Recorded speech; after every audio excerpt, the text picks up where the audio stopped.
好，大家好，我係 Jackie 啦，咁係物理治療師嚟嘅。咁我今日咧就好高興咧，就請咗阿林醫生咧上嚟做一個分享，係啦。咁關於膝頭哥嘅問題喎，林醫生你好。你好。係啦，咁最近咧好多人去跑呢個馬拉松嘅比賽啦，咁好多朋友咧跑完之後咧就好時會整到個膝頭哥，即係有啲痛症會出現喎。我想問咧，常見跑手遇見嘅膝頭哥痛症有邊幾類會比較多啲嘅？咁我諗其實係好常見嘅。咁都要分翻咧，就係佢都要問翻個跑手，譬如話佢本身即係佢無論訓練或者跑嘅中間，佢有冇真係整親？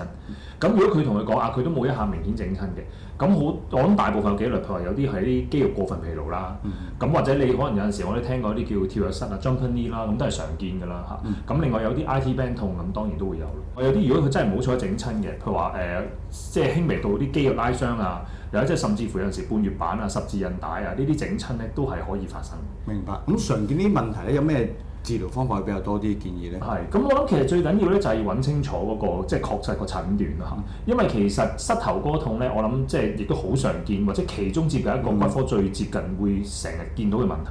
其實係嗰個診斷嘅重要性咧，即係我哋知道係咩問題，你先可以對症下藥嘅。咁一般嚟講，我哋會問翻個病歷啦，即係做咗個檢查，再加減埋需唔需要做一啲適當嘅造影，例如 X 光或者磁力共振。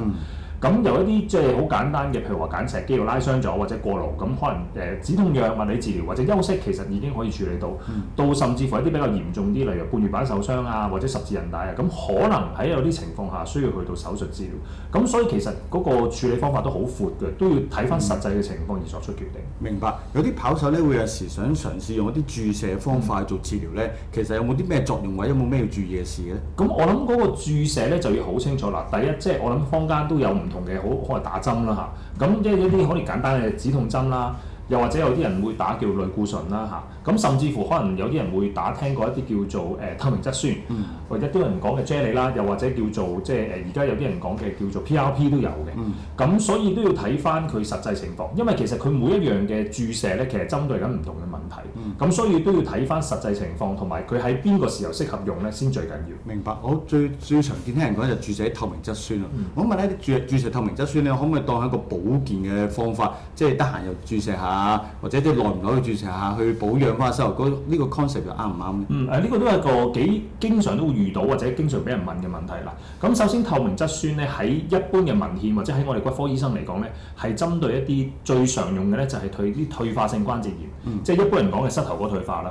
嚇。咁首先咧都要，如果佢針對膝頭哥退化咧，其實佢係冇一個叫做即係令到你膝頭哥重生嘅功能嘅。佢基本上係一個叫做即係症狀上嘅舒緩，希望咧我哋有啲就叫做即係消炎啦、止痛啦，另外有啲吸震同埋潤滑嘅作用。咁所以咧其實理論上咧佢係冇根治到你原本根本嘅問題。所以大部分嘅文獻咧佢都話，即使你如果係真係退化性關節去打咗呢啲針咧，其實文獻好闊啦，有啲可能講10個人打5、6個人有效，甚至乎個效用咧亦都唔係長久嘅。咁所以我哋咧都唔建議病人就係話定期去做一個注射。因為首先咧，可能就係話要診斷清楚你係咪真係叫膝頭哥退化性關節。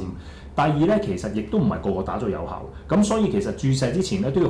做好個檢查，問清楚你醫生咧，先去做一個注射，就唔好以一個叫補充劑或者補品而去做一個咁嘅治療啦。明白啊，林醫生頭先都講解得好清楚。咁所以好多跑手咧遇到呢啲問題咧，我諗最緊要啦就係有任何嘅受傷，咁首先就要諮詢翻醫生嘅意見啦，係特別骨科醫生嘅意見。咁 make sure 究竟我哋要揾到嗰個診斷出嚟先，知道係咩問題先，跟住當你知道咗咩問題之後咧，再睇下用咩方法去做處理。係啦，咁最常見就包括譬如食藥啦，甚至係物理治療啦，休息啦等等方法處理。跟住如果真係嚴重問題，可能真係先需要考慮手術嘅方法啦。咁但係最緊要就係真係揾到個問題原因，對症下藥，咁先至最有效啦。咁所以希望我哋今日呢個分享咧，幫到大家各位跑手嘅。唔該晒。